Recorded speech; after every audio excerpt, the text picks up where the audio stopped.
I saw an early episode the other day. God, we were slouching, just looking out the window, just so unprofessional. Coming up, how more marketers are changing the narrative around programmatic.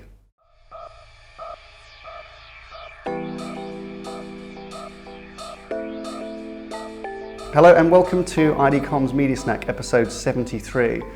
So today, another big topic. We love the big ones. We do. Programmatic, something that you probably love and loathe in equal measure.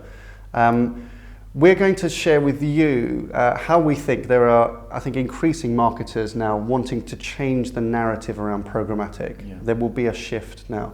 And we're going to explain this probably in three ways. The first is that we see more marketers embracing the opportunity of programmatic and perhaps less intimidated by the complexity. We see marketers being clearer on their strategies for success within programmatic. Yeah. And finally, recognizing that actually sometimes it's internal siloed thinking that has been a barrier to the success of programmatic to date and how that might change. All coming up in Media Snack in just the time it takes to eat a sandwich. Right then, so the reason that we're focusing really on programmatic is last week I was invited to go and speak at an event by ISBA, which is the UK Marketing Trade Association, which was a session really just looking about programmatic and the future of programmatic with a room full of about 50 or 60 UK marketers. And it just prompted a lot of thinking. And then we realized that it reflected actually a lot of the conversations that we have with dozens of different brands that are all at different stages of programmatic. Know that it's important. Yeah. Love it and loathe it because they love the promise, but what they loathe is all the noise and the negativity and the complexity. Absolutely. And they also realize that it's not going away. It's the direction of travel for our industry. Yeah.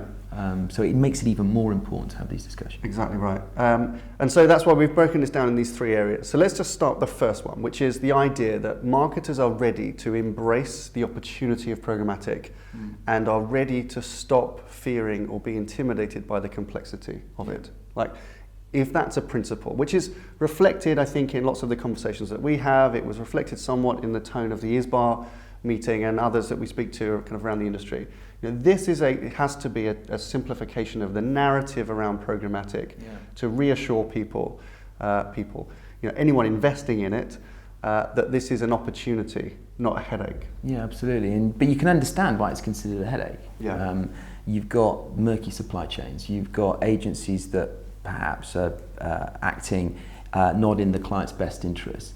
You've got senior stakeholders that don't truly understand what programmatic's all about. Yeah. And stakeholders internally are being challenged to provide clarity on these areas. And the reaction often is just to back away from it. Yeah. And what we're seeing is that more and more clients are seeing this actually as an opportunity to be inspired when it comes to media, because this is going to be the future. Yeah, exactly. As you say, it's not going away. So the analogy that we often use is, even just a few years ago, it's like the equivalent analogy that we use is somebody wants to build a computer, right? And what you do is instead of giving them a nice computer, you give them a box full of components, of computer components. This is kind of what the industry's been doing to marketers. Is right, you want to do programmatic? You build it yourself, okay? You take a point of view and you decide how it's going to work. It's like handing somebody a box of bits and saying, build a PC. Yeah, that's right. And that box of bits, if you look at it, that's the Lumascape, right? That's all the components, and it's just overwhelming. You would peer in that and think, well, I've never built a computer before. I just don't know how these things work. And then you get someone to kind of build it for you. And you've got no idea whether it's good or not, whether it works or whether it's going to blow up, and whether it's effective. That's kind of where we are, overwhelmed with the complexity. And we'd forced marketers to, for some reason, understand all the component parts. Nobody who needs to know how a computer works. You don't need to know. You just need to know what it does. Mm-hmm. And so we're going to move to that, where we really want not a box full of computer components, but what we want is an Apple Mac, where you get it delivered, you undo it, you lift a beautiful thing out of the box, you plug it in, and you start working. That's the whole premise, right, of that kind of product. And you're concerned less about what you obsess about is what it does. Yes, that's right. That's all important. You don't really care about necessarily how it works. The beautiful thing about Apple, when we'll eventually get there as an industry, I think, is Apple also understand why we want to do these things, and that gets much more back to the marketing sensibilities of, of kind of strategy and creativity and empowerment and ideas. So you think about programmatic perhaps as an out-of-the-box solution ultimately, like a beautiful Apple Mac. You take out of the box and it inspires you to do brilliant things. Right. And it's so easy that you don't question, and therefore you don't mistrust all the components that stand between you and doing what you need to do. And we're going to get there, right? I mean, we've got to remember that programmatic as a method of buying media inventory is still in its relatively nascent form, right? Yeah. And that's the reason we still have so much complexity. As we get, as programmatic becomes more critical and a critical mass, things will become simpler. Yeah.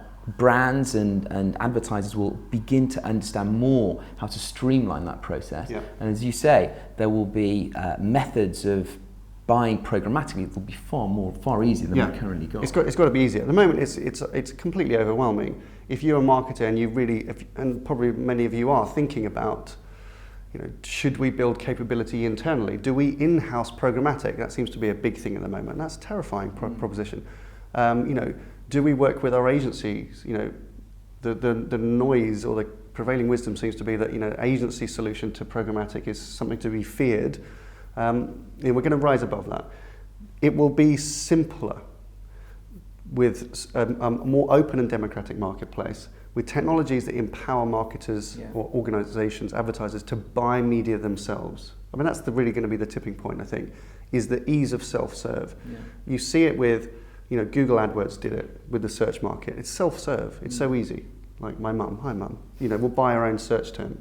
Programmatic, Facebook's self-serve technology. It's not coincidental that Google and Facebook are taking the lion's share. They just happen to be the ones that have developed self-serve technology. Made it easy. Made it really easy. Programmatic will be an out-of-the-box, easy, intuitive discipline. And inevitably, their marketers will take more control of that. Yeah. And it would make sense to do. Yeah.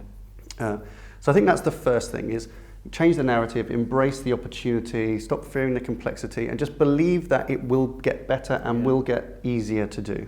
And you will, as advertisers, you will need and you will want to take more control and own more of it. Absolutely. And whilst that is taking place, and whilst that journey is happening, advertisers need to get a strategy in place. Yeah. So this is point two. Point two, right.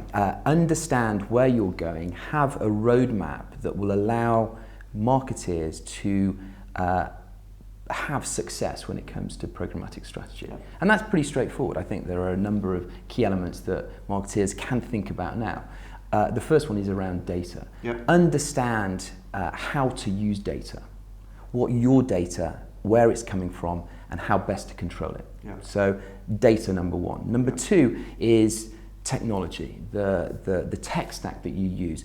Interrogate what value each of these elements of technology are bringing to the process, and have a point of view on that.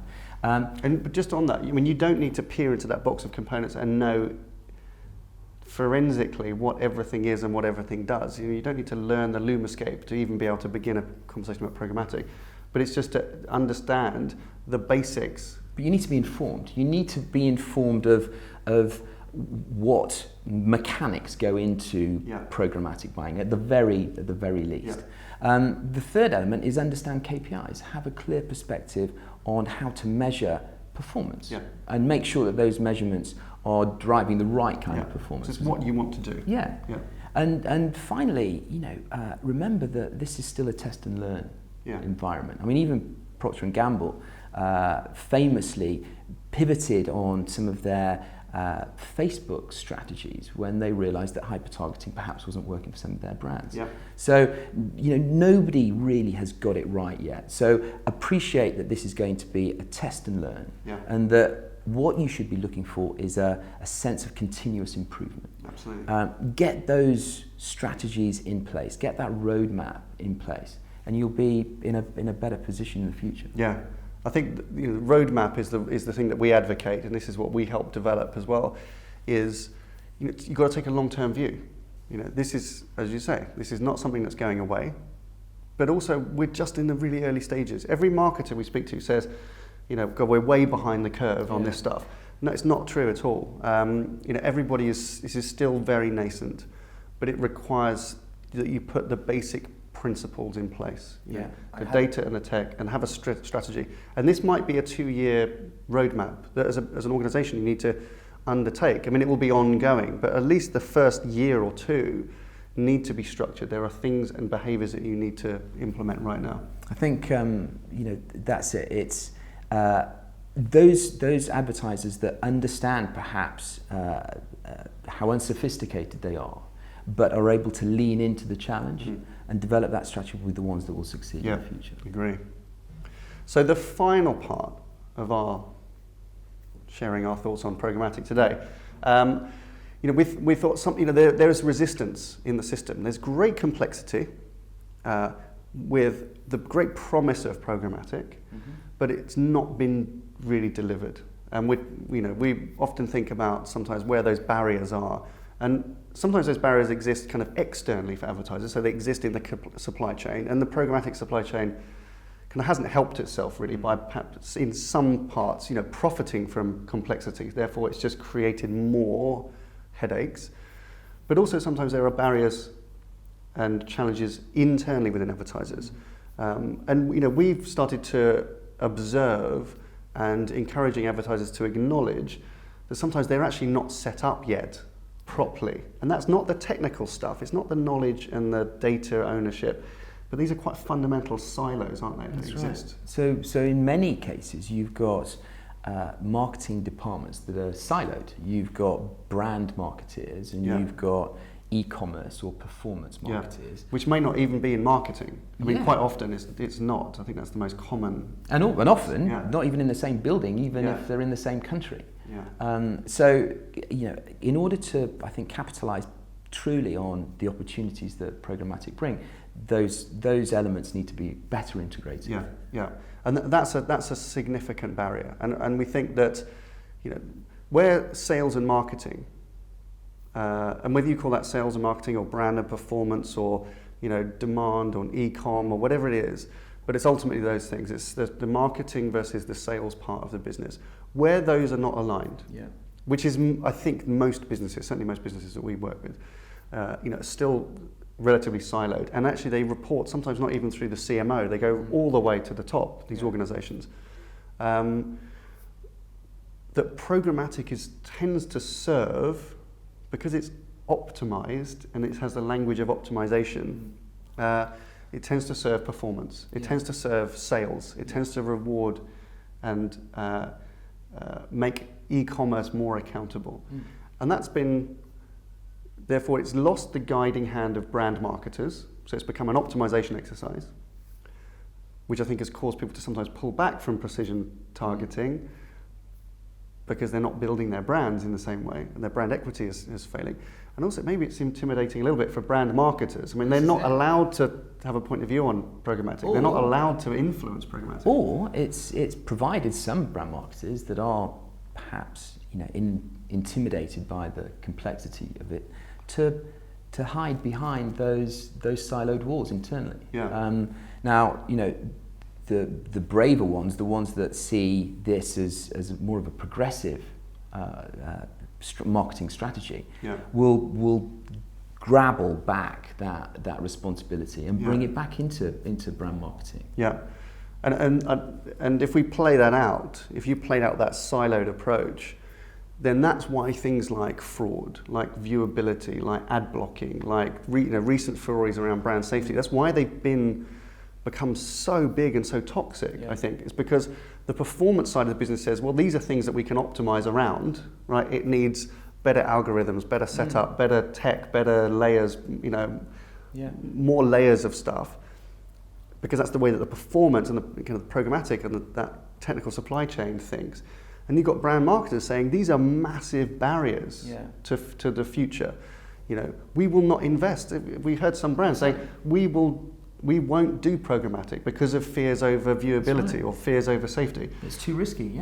So they're I think there are a lot of more the brand marketer side seeing these elements as reasons not to do programmatic. Yeah. But that's what we've got to overcome. Programmatic's not going to go away, but it now needs to be a well-aligned and integrated marketing technique, I think, for both brand and for performance. If you can put the checks and balances in place to ensure brand protection at a platform level, and you've got a brand marketeer that can use the accountability of programmatic to measure the benefits and the value of brand equity, while still looking at that as a performance outcome, then everybody wins. Yeah, good. So we'll leave it there. Let's change the narrative around programmatic. Get excited about the opportunity. Stop fearing the complexity, but take a point of view. That's all for this week. Bye for now. Have a good weekend.